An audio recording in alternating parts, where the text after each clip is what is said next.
cette 19e édition du Festival des Photonales, itinérante et en extérieur sur le territoire, nous vous proposons de rencontrer une photographie et la voix de son auteur. Le temps d'une minute, vous pourrez ainsi saisir la démarche de l'artiste et découvrir des clés pour la lecture de son travail.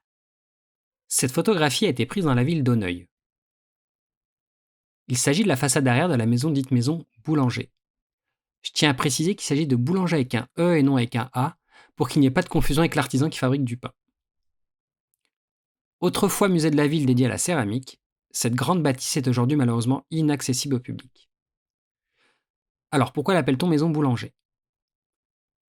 Tout simplement parce qu'il s'agit de la maison familiale d'industriels spécialisés dans la céramique, dont l'activité était florissante à la fin du 19e siècle.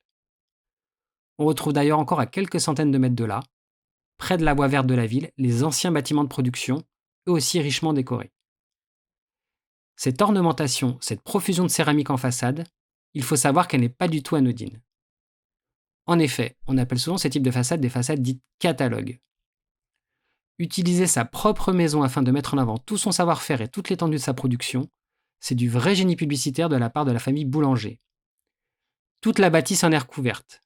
C'est un véritable showroom à ciel ouvert, où les acheteurs peuvent ainsi plus facilement se projeter dans leurs futurs achats.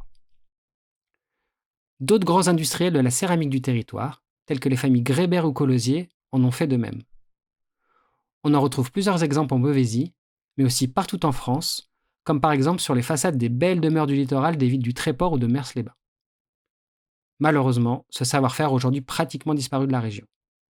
Seuls les carrelages de Saint-Sanson-la-Poterie en Pays de Bray ou encore la faïencerie Ponchon près de la ville de Noailles fabriquent encore ce type de faïence ou de terre cuite émaillée.